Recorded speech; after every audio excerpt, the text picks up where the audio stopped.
The object that started all of it was a hollow seatpost on a 1937 Schwinn Autocycle, the same autocycle my nephew Tyler and I spent 6 months restoring down to the last cadmium-plated spoke nipple.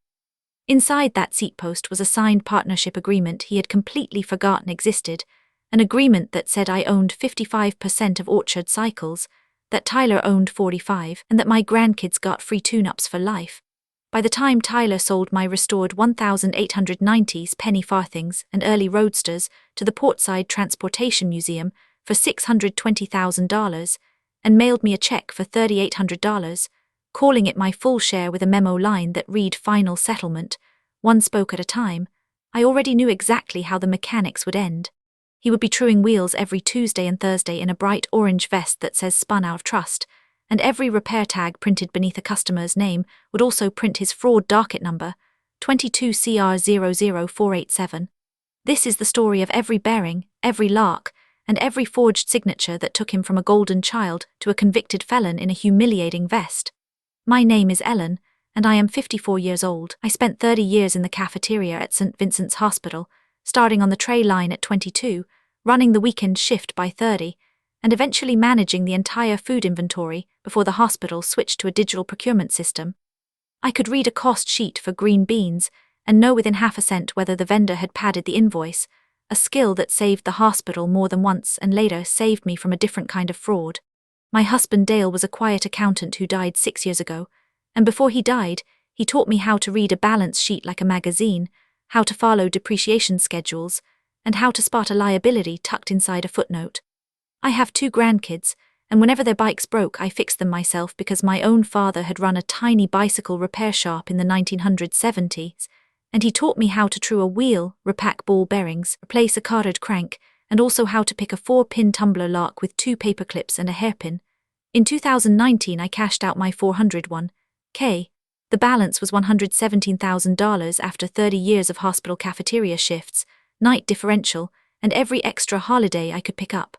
After the 10% early withdrawal penalty and federal and state taxes, I walked away with about $91,000 in cash. I used every cent of it to buy a failing vintage bicycle restoration shop called Orchard Cycles with my nephew Tyler. Tyler was the golden child of my late sister Louise, and Louise was still alive then. She made me promise the agreement would be ironclad. We signed a partnership document in 2020. I owned 55%, Tyler owned 45%, and my grandkids got free tune-ups for life. Tyler was good with customers and had a social media presence, but I was the one who understood Carter pins and Sturmey Archer hubs. We restored that 1937 Schwinn Autocycle together, and I did something unusual with the original signed agreement. I rolled it into a thin tube, sealed it in a plastic sleeve, and slid it inside the hollow seatpost of that autocycle. It was my backup, my quiet insurance, and that detail mattered later. Then my sister Louise died of a sudden hemorrhagic stroke on a Tuesday morning in April. She was 68 years old, and she had been the only person in the family who ever looked at Tyler and saw the cracks behind the smile. She used to say he polished his shoes but never paid his parking tickets, and that told you everything. Louise had been healthy enough the week before, or so I thought. She had called me on Sunday to ask whether I had ever rotated the tires on her Buick, because she felt a shimmy at 55, and I told her to check the air pressure first because her gauge read low last fall. That was the last normal conversation we ever had. On Tuesday morning, her neighbor found her on the kitchen floor with the phone off the hook and a half-made pot of coffee. I got the call while I was restocking the shop's inventory of 700C inner tubes, and I remember sitting down on a stack of tire boxes because my knees stopped working. Tyler called me an hour later and said, "Don't make any decisions yet, Aunt E, I'll handle everything." I should have known then, because Tyler had never handled anything in his life without a signature line attached. Within a day, Tyler and his wife, Marla, arrived at Louise's house not to mourn but to manage. Marla wore white linen and kept checking her phone while Tyler called it handling the estate. They went through Louise's things while the flowers were still on the porch, while the casserole dishes from the neighbors were still warm on the kitchen counter, and while I was still trying to find the funeral home's phone number. Tyler opened every drawer in her bedroom and shook out her jewelry box. Marla photographed the furniture and asked me 3 times whether Louise had a will, a safety deposit box, or a hidden cash envelope, and each time her voice got a little sharper when I said I didn't know. Marla opened Louise's china cabinet and started stacking the good plates, saying she would keep them safe, which I knew meant sell them later because Marla had never once set a table for Louise. I found a small cloth-bound book, a little journal of daily prayers and grocery lists, half hidden under Louise's mattress. It was the kind of thing you would skip over if you were looking for cash or deeds, which is exactly why Louise kept it there. Tyler saw it, picked it up, said old lady trash, and tossed it into a black contractor bag that already held half her nightgowns and a broken picture frame. I waited until they left to get lunch, retrieved the journal from the bag, and smoothed out its pages. It smelled like lavender and old paper, and it had a grocery list on the first page that included oat bran, canned peaches, and a note to buy a new bulb for the porch light. On the last page, in Louise's shaky but recognizable handwriting, was a short message. It said, "If anything happens to me, do not trust Tyler. Save yourself." She had underlined the word trust twice, and beneath it she had written the date of my 401k cash out, which I had only ever mentioned to her and to Tyler. I closed the book and walked out into the yard to breathe, and I understood for the first time that my sister had known something was coming, and she had left me the only proof she could hide in plain sight. Before I continue this story, let me know where you're watching from in the comments below. Hit like and subscribe if you believe family can be the most dangerous blind spot. Now back to the day my nephew tried to erase me. Tyler and Marla started showing up at my house every day with casseroles and legal forms. They said I was too grief-stricken to handle the shop. They needed me to sign a durable power of attorney so Tyler could take care of everything while I recovered. Marla perched on the edge of my sofa and said, "Auntie E, we just want to protect you." I played foggy. I told them I was on new medication for my blood pressure and my head felt like cotton. I said I would read everything later, but I signed nothing. They brought a notary to my kitchen table 3 times, and each time I said I was tired and needed my reading glasses, which I had conveniently misplaced. Tyler began to huff and pace, and Marla began to use a voice that sounded like a razor blade through silk. They moved me into their guest room under the guise of care, which I understood immediately as a control tactic. They took my car keys, unplugged my landline, and told the neighbors I was confused and needed to be monitored. Marla started calling me Auntie E in every sentence, and Tyler started referring to me in the third person as she doesn't remember things. I let them think I was compliant. I smiled weakly and asked for chamomile tea. I shuffled when I walked and let my hands tremble just enough. They believed the fog. What they did not know was that every time Marla left a document on the kitchen counter, I studied it upside down while pretending to doze off. They had drafted papers for a quitclaim deed, a durable power of attorney, a HIPAA release, and a small business administration loan modification, all of them designed to funnel the shop's value into Tyler's name and leave me holding a notarized signature on a confession I had never given. I memorized the routing numbers on their bank statements and the file numbers on their property tax bills. I noticed that the quitclaim deed listed the shop's real property address incorrectly, a 2-digit transposition in the parcel number, which meant Tyler had filled it out himself without running it past a title company. That mistake would later matter because a forged quitclaim with a wrong parcel number is easier to void. I was not foggy. I was a hospital cafeteria worker who had spent 30 years learning to read a room while pulling double shifts, and I could spot a man who had never once balanced a real ledger. At their house, I noticed everything.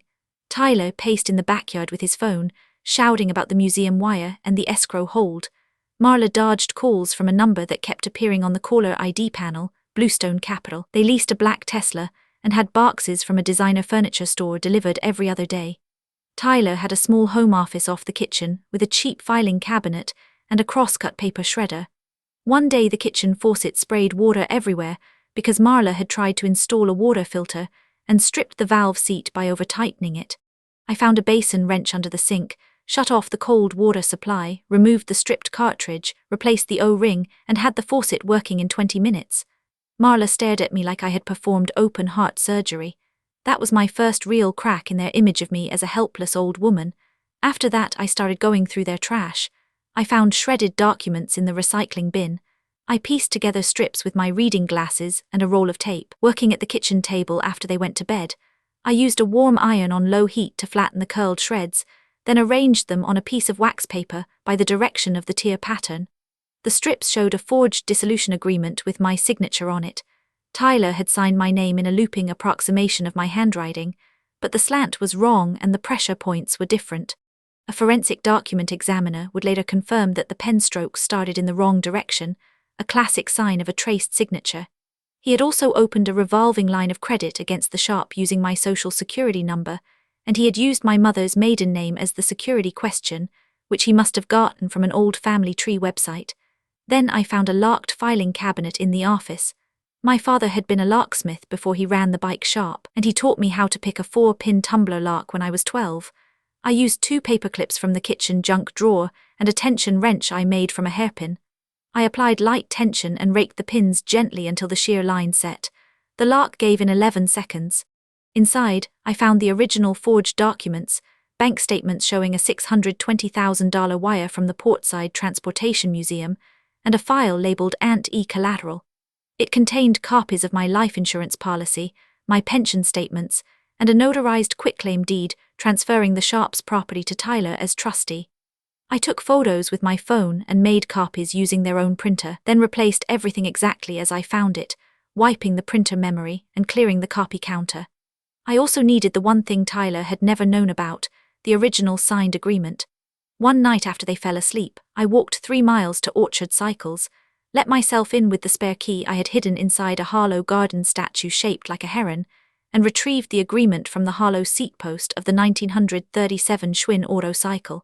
I used a 13mm box wrench to loosen the seatpost binder bolt, slid the plastic sleeve out of the tube, and checked the document. It was still there, sealed and dry. I carried it back and hid it in the lining of my old suitcase, the one with the cracked wheel that they never bothered to search, because they thought I was too broken to pack a bag. I had already noticed that Tyler never once looked inside the seatposts of the bikes we restored. He cared about paint and chrome and social media likes, but he did not care about the places where the real machinery lived.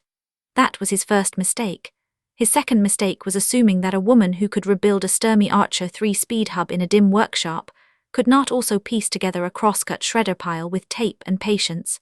After retrieving the agreement, I called Rita Delgado, the bank compliance officer at the credit union that handled the shop's accounts. I had known Rita for years, ever since I opened the first business account with Dale's help, and she was one of the few people who always looked at the documents before she looked at the person. Rita confirmed something remarkable. My sister Louise had known. Before she died, Louise had sent the bank a notarized letter, a dead man's switch of sorts. In it, she stated that if any transaction over $50,000 involving Orchard Cycles was presented without my physical signature and a personal code word, the bank was to freeze the funds and contact me directly. The code word was Autocycle. Rita told me the museum's $620,000 wire was frozen in an escrow account because Tyler had tried to submit a dissolution document, but the bank's dead man's switch had flagged it automatically. The only reason Tyler had not been arrested yet was that the bank needed me to come in person and formally dispute the forged signature, and they also needed the original signed agreement as the controlling legal document. Rita recruited me to help gather final proof. She put me in touch with a postal inspector and a fraud detective from the county financial crimes unit. They asked me to plant a small data extraction device in Tyler's office computer, a USB device that would copy his files, but I told them I would only do it if it was legal. Rita assured me that because Tyler had already committed bank fraud, the bank could authorize a forensic audit, and I had authority as majority owner to inspect the shop's records, so I did not need to plant anything illegal. Instead, I used my access to make a full forensic copy of the shop's QuickBooks file and the paper ledger, and I handed both over to the fraud detective. The detective confirmed the scale. Tyler had forged my signature on a dissolution, sold the collection, and was setting me up as the legal scapegoat for a $90,000 predatory loan he had taken out in the shop's name.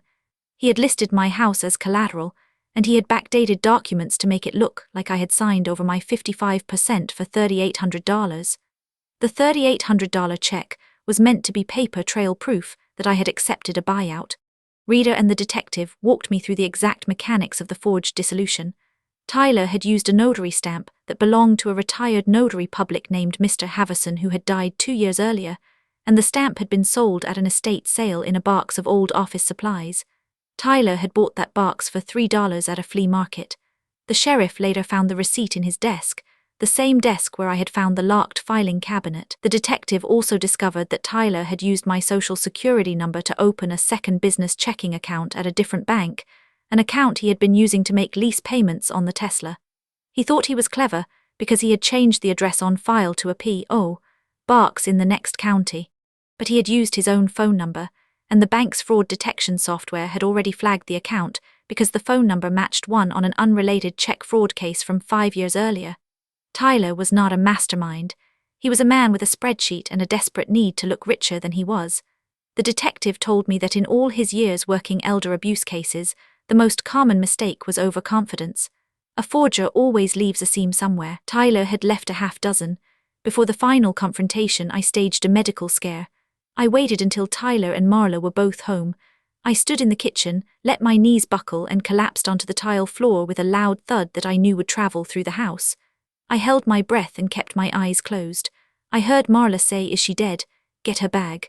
Tyler stepped over my body, his loafer actually grazing my forearm, and grabbed my purse off the counter. He dumped it out, looking for my wallet and the checkbook. They did not call 911. They did not check my pulse.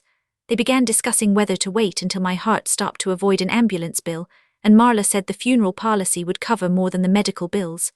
That was the point of no return. I opened my eyes, sat up slowly, and said nothing. Marla froze. Tyler said, "She's fine, probably low blood sugar." I stood up, rinsed my face at the sink, and went to my room. Any residual family loyalty I felt was extinguished. I slept with my shoes on that night, with the original agreement inside my pillowcase. I also slept with my father's old pocket knife under the mattress, not because I intended to use it, but because it reminded me that I came from people who fixed things, not people who stepped over bodies to grab a purse. The next morning, Marla brought me a cup of coffee and acted like nothing had happened. She even asked if I wanted a blanket for my shoulders, and I told her yes because I needed her to believe I was still in shock. I was not in shock. I was counting down the hours until the bank meeting. 3 days later, Tyler and Marla told me they needed to go to the bank to sign some paperwork to release the museum payment. They said it was just a formality. They marched me to the car, one on each side, gripping my elbows just firmly enough to leave tiny bruises under my sweater. At the bank, a manager named Mr. Osai led us to a private conference room. Tyler slid a document across the table. It was a notarized statement that I was voluntarily relinquishing my ownership share in Orchard Cycles in exchange for $3,800 and free tune-ups for my grandkids. He said, "Sign here, Aunt Ellen, and you never have to worry about the shop again." I looked at him and said, "I will not sign away what I built, and I will not be erased." Then I knocked twice on the conference room door. Rita Delgado entered with 2 postal inspectors and a uniformed officer. I produced the original signed agreement from my handbag, the one from the hollow seatpost of the autocycle. Rita said the code word into her phone, and the bank's dead man's switch triggered.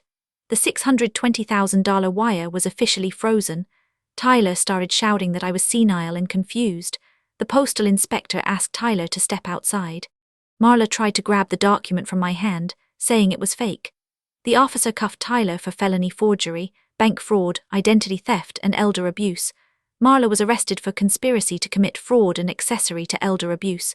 The museum sale was voided on the spot, and the escrow account reverted to the museum pending a full investigation.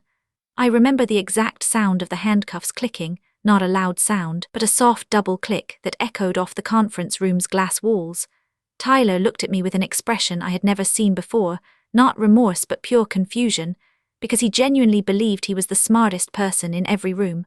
Marla started crying about her reputation and her yoga retreat, and the uniformed officer told her to save it for the judge. I did not feel triumph.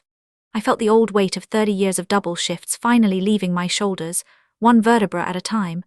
Tyler was convicted of 22 counts of forgery, bank fraud, identity theft, and elder abuse. He was sentenced to 4 years in prison, but the judge suspended 2 years on the condition that he complete 1,500 hours of community restitution at the shop he tried to steal from me. His assets were seized, including the Tesla, the designer furniture, and the proceeds of the $90,000 loan. Marla got 18 months probation and a permanent restraining order requiring her to stay 500 feet away from me, my grandkids, and the shop. The Portside Transportation Museum was refunded its $620,000 from the frozen escrow, and the collection of 1,890s penny farthings and early roadsters was returned to me because the forged dissolution had no legal effect. I renamed the shop Gear of Deceit Cycles.